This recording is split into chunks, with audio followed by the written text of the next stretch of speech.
Hey guys, I'm Mpoomy and welcome to the Wisdom and Wellness Podcast. Most times we want the perfect picture before we start. Well, my hope is that this podcast and the stories shared are the sign you need to just start. Whether it's your health journey, your relationship with God, that business, or whatever it is. Welcome to Wisdom and Wellness. Make sure you subscribe, share the episode, and leave us a review. Let's get into it. Hey guys, welcome to season 6 of the Wisdom and Wellness podcast. Every time, I wanted to say this and then I realized that you say this every single time. I'm going to say, I can't believe we have made it this far, but we're here. And one of the questions that my producer asked me was like, what does this season feel like for you? And I said, I think I'm finding my voice. And it's taken so long. I've made so many changes to the podcast, the feel and the style of the podcast. And I think even with every season, it's felt like, okay, this feels good. But now, I don't know if it comes with 30 or what, but I feel like I'm so relaxed. And a lot of you keep saying, you've got such a playful side, we don't get to see it. And it's like, yeah, I think when you have online stuff going on, you want to keep a persona and you want to protect parts of you that are childlike. But now I'm like, actually, I like this, and I get to be me. So that's what you can kind of expect this season. I mean, I don't even have shoes on. In other episodes, I've got high heels on. It's like, I don't even like high heels that much, but I wear them. And sometimes I like them. Actually, there's a duality. Sometimes I'm an all made up girl. I wear high heels, I wear a pretty skirt. And most times, I'm a jean and sambas or jean and barefoot kind of girl. So yeah, that's the interesting thing about growing up. You get to realize that you don't have to be just one-sided, one thing. So today's episode, I just wanted to welcome you guys back and just talk. I was going back and I was talking to a few people, and part of the conversations I've been having lately have allowed me to go back to how I started the podcast and what my YouTube channel has been about. How did I end up here? And it's taken me back to my first video, First Things First. And it feels like a turnaround. Like I feel like I'm back there again, where I was just a little girl. I think at the time I was 23, 24, and I just sat on the floor in my apartment and I just rambled and I just talked.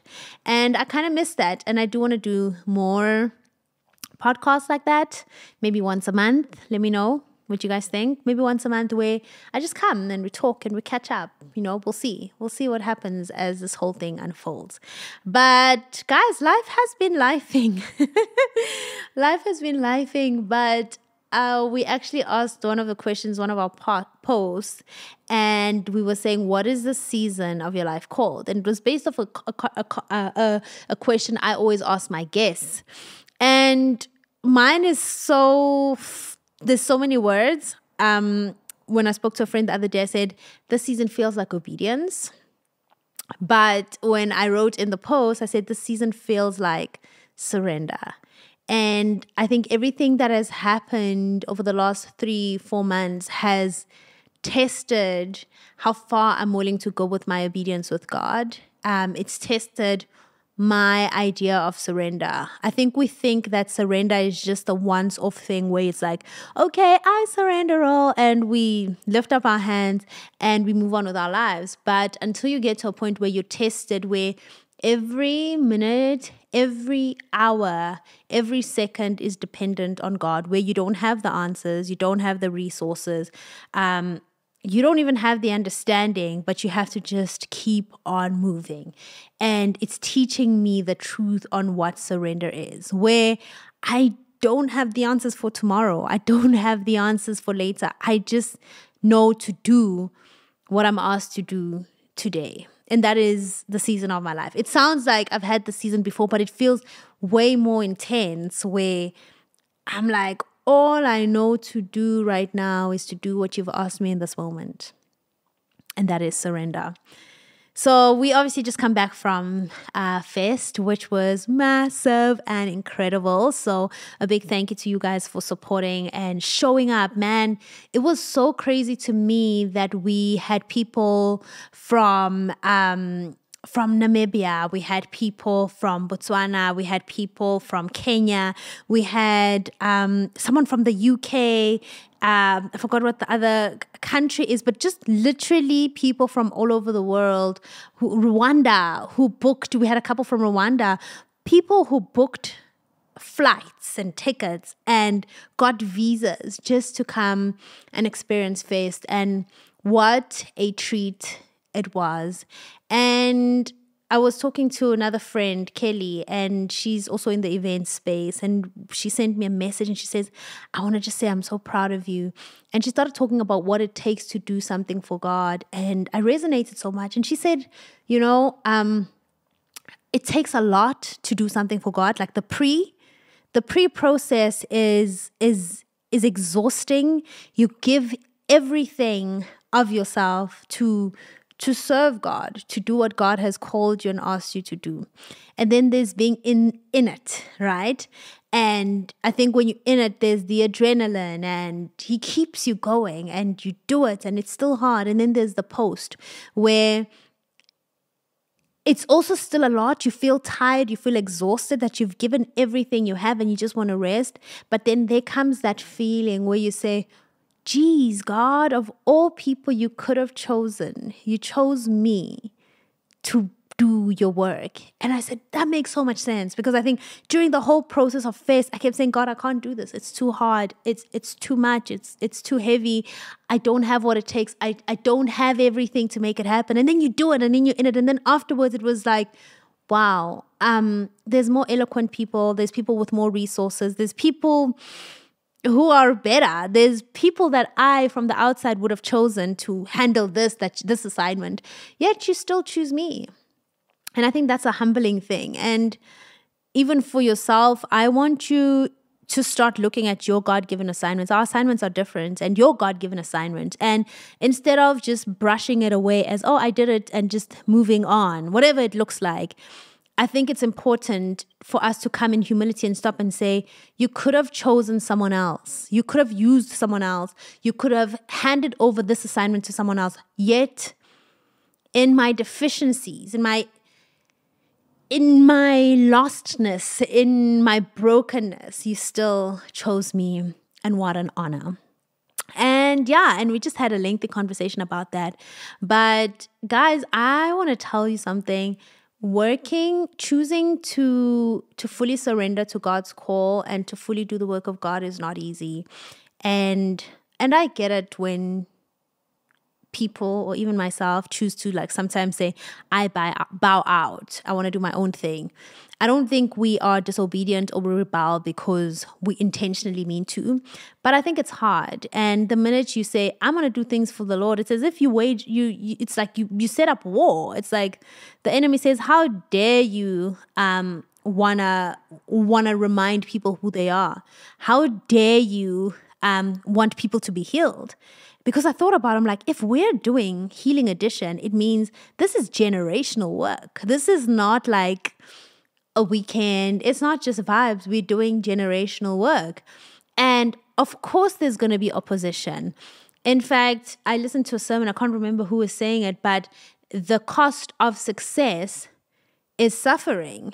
And I'm not one who likes to give a lot of glory to the enemy or say the devil this, the devil that, which it's true, there's warfare. But I think as you grow and as you go deeper in your assignment, you realize that there's a cost.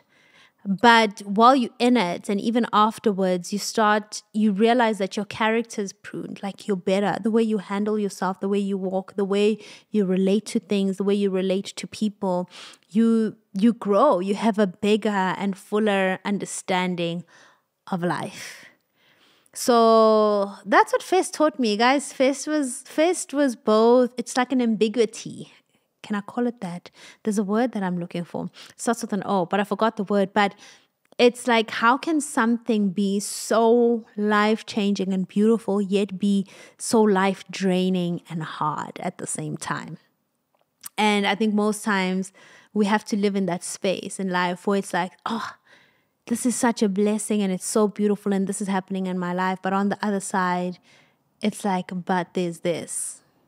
And maybe that's what Paul talks about when he speaks about the thorn in my flesh. It's like, I'm so devoted. I'm so surrendered. I'm flowing. But there's this thing that is just bugging me that won't go away. And I often think to myself, well, if there was no thorn in the flesh, then there wouldn't be humility. We would take the glory. We would think, I am that. And it's that very thorn that reminds us that we are dependent on God and that we didn't choose ourselves. John 15:16 speaks about that. I chose you. That's always a constant reminder for me whenever I feel inadequate or whenever I feel like not me, or whenever I start listening to the outside noises, because the outside noises, the more you do, the more you step out in faith, the louder it gets, the louder people's opinions are, the more feathers that are ruffled, and you can get lost in that. And you do sometimes get lost in that, but that's why the word is there. It reminds us that, hey, you didn't choose yourself. I chose you. I put you there. So yeah, so that's what's been happening. I was actually at the gym today and I was speaking to this old man. We call him Big Mike, and he's 78 years old, and he comes to the gym every day with his wife, and he's happy, and he's moving from Joburg now, and they're moving, I think, to Durban. And I was just talking to him and I said, Bro Mike, Big Mike, you still work out at this age? And he's like, yeah. And I'm like, when did you start working out? And he's like, no, I've worked out my whole life from the age of 14 years old. And I've just never stopped. And I'm like, what? Every single day? And he's like, yeah, I've always been an active guy. And I'm like, okay. And what do you eat? I asked him what's his favorite thing. I'm like, do you like a glass of wine? Do you like red meat? And he's like, no, he doesn't like that. And you can hear this person is so content with his life of discipline. So I said to him, okay, do you struggle with any sickness, lifestyle disease? And he's like, no, he doesn't have anything. He's healthy. And I'm like, okay, Big Mike, give me your morning routine. Like, give me your day routine. What does your day look like? Because he's retired. And he says he wakes up at 4:30. He's retired, by the way. And he says, I wake up at 4:30 in the morning and I make myself some coffee and then I relax. And I'm like, that's it. You're not like doing all. And it's like, no, I just relax. And I'm like, wow. And he says, and then he walks around, maybe he sweeps the leaves in his yard. And then he comes to gym at 9. After gym, he does the same thing, walks around, fixes things, and then he winds down. He loves to eat fish, chicken, and vegetables. And that's what he does. And he's so happy and content. And he goes and he says, and I asked him, like, what's your trick? Like, what keeps you happy? What's your thing in life? And he's like, I go to bed early and I sleep, and I go to bed early and I wake up early. And I said to my trainer, I'm like, I wake up very early and I sleep early. And I'm like, I thought it's like a short-term thing, but I just realized this is what I'm going to be doing for the rest of my life. And you know what? The more I think about it, it feels good.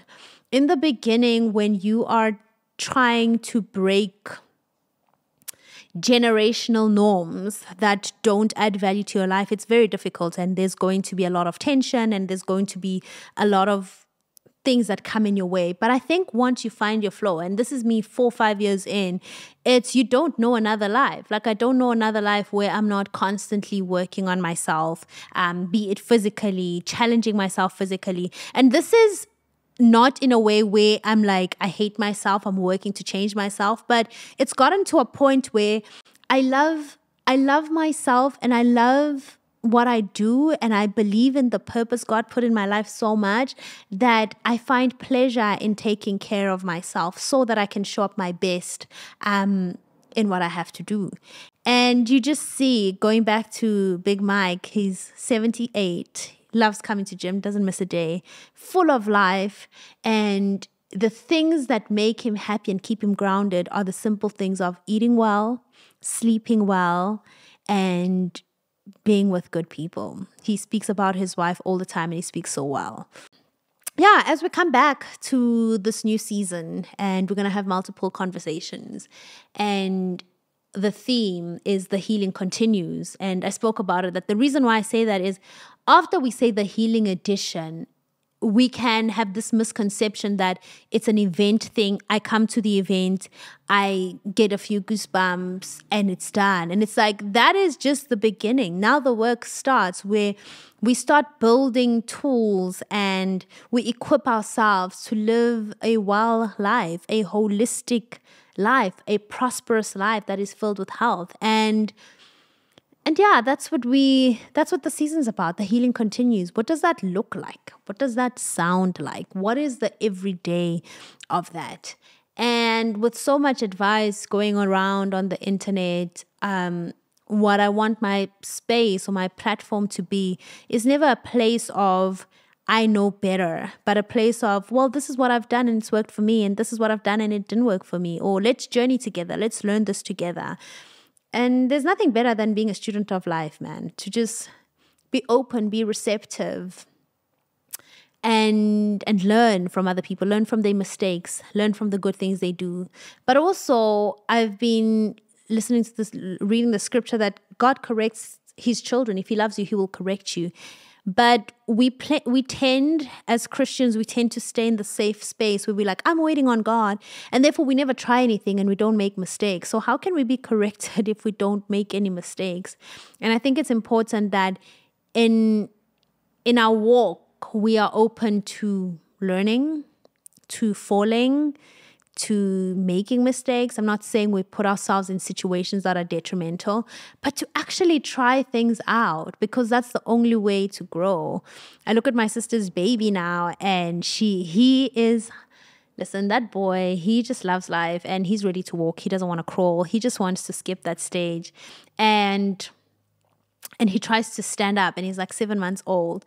And he falls, and every time he falls, he just gets up, but he's more careful every time. And kids are such a beautiful example that we look at, that they don't stop because they've fallen. They don't stop because it hurts. They keep going, but in keeping on going, they learn better. Like if a child runs and bumps a wall, next time they run, they're not going to run into the same wall. They're going to swerve, and we should do the same. We need to try, fall, get up, know not to do that again, but keep trying. Like never stop trying. Never, ever stop trying.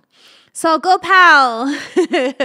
And by the way, Girl Pal is not just girls. It's everyone. It's just, I think I've always wanted a name where people had a name for their subbies and I didn't have one.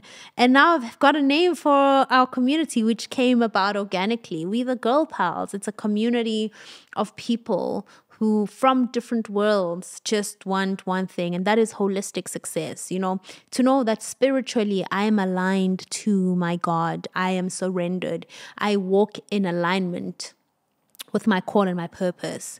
Emotionally and mentally, I take care of myself. I am able to withstand situations because mentally and emotionally, I'm regulated. I'm doing the work. When I get hurt, I do the healing. I am self-aware. I apologize when I'm wrong, and I put boundaries where necessary.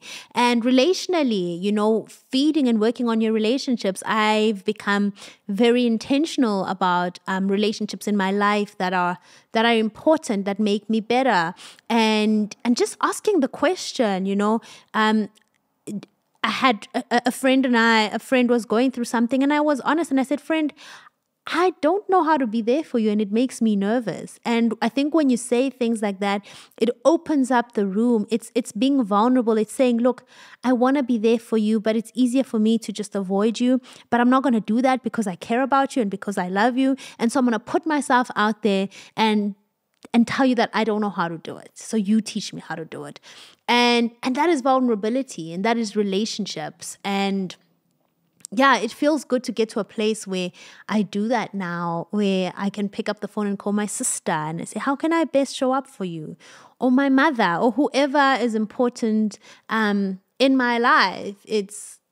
It might not be a big pool of people that are close to me, but the pool that I have is, how do I best show up for them, and how do they best show up for me? And it's communication, and it's vulnerability, and it's in small things. So that's relationally. I'm reading a book, and studies was I reading? No, I was listening to a podcast where this couple talks about studying why Chinese people live longer, and they thought it's because of the way they eat and exercise, and it's actually because of community.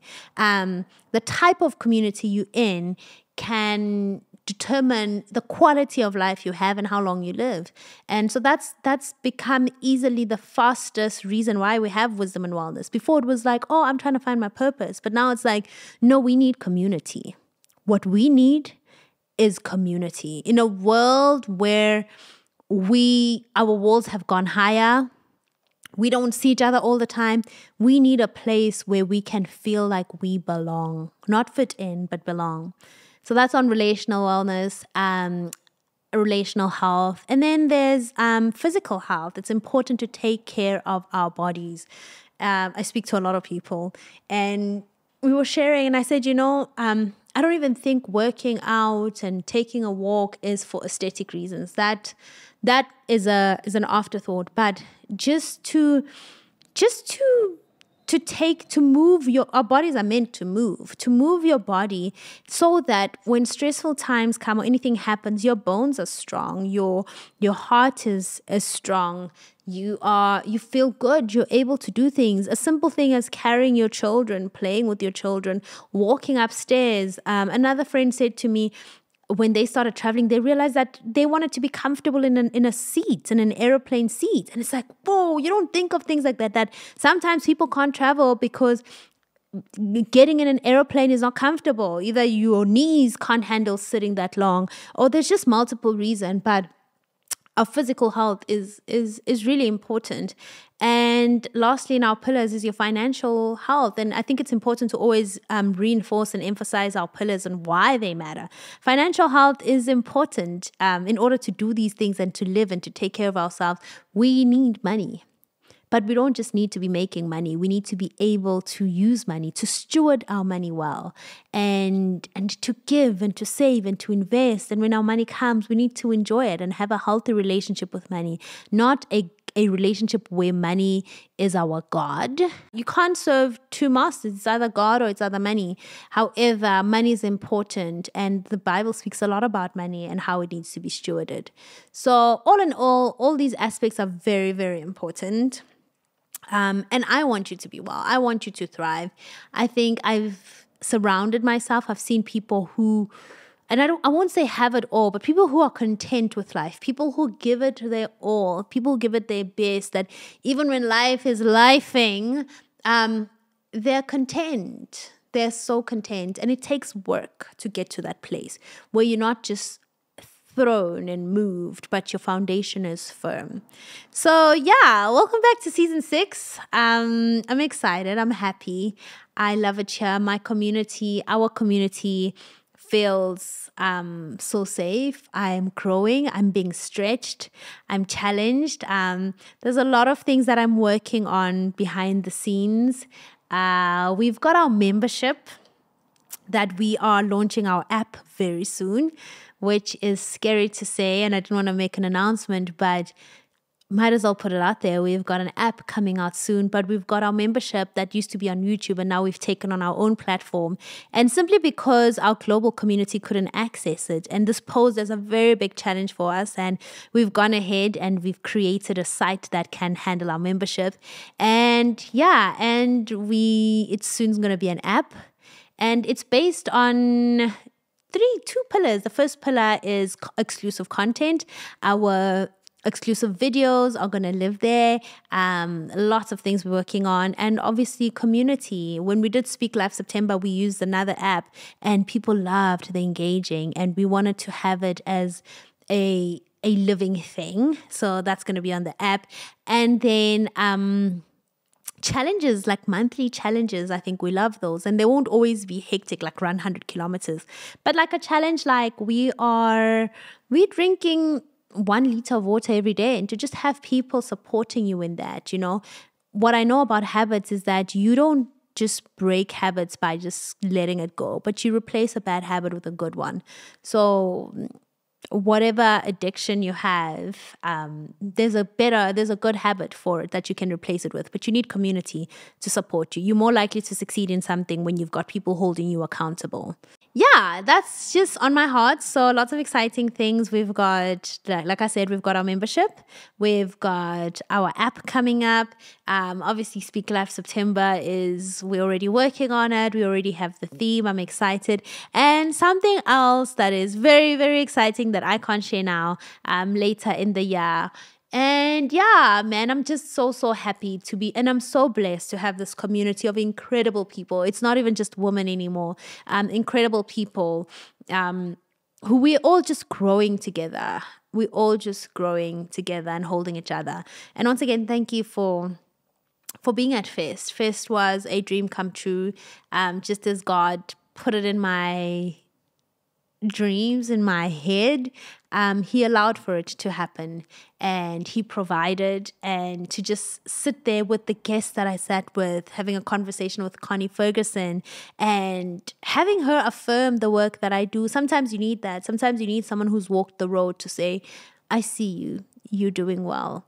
And that for me was enough. Having my mom on the stage and sharing her wise words, and DJ Zintle sitting with her the day before on day one, and she was just sharing her heart. You just see powerhouses until you listen to them speak and you're like, oh my gosh, you're exactly like me. And if you're exactly like me, it means I too can make my dreams come true. And that's why we do these things. We do these things to be reminded that in who we are, there's so much greatness. We just need to see it. Okay. I hope you guys enjoyed this ramble. Let me know what you thought. Oh, by the way, there's a new edition. So we're going to have 2 episodes coming out a week. So this is the Wednesday one where it's either me and a guest or myself. And then Fridays, there's something called a little short and sweet called Producer's Cut. I hope you're going to love it. I won't say too much about it. But on Friday, keep your tabs on. Make sure you're subscribed. Make sure you like. Make sure you join the community. And yeah, we'll see you Friday for Producer's Cut. I love you guys and I appreciate you. And yeah, I'm probably going to be like barefoot a lot here. Or with socks on, just really dressed down. I'm probably going to be like in tracksuits and be comfortable because, now I'm just like, I just want to talk. Sometimes I don't feel like being glammed up. I just want to look decent enough because I love you guys and I respect you. But, I just want to be chilled and laid back. Let me know your thoughts.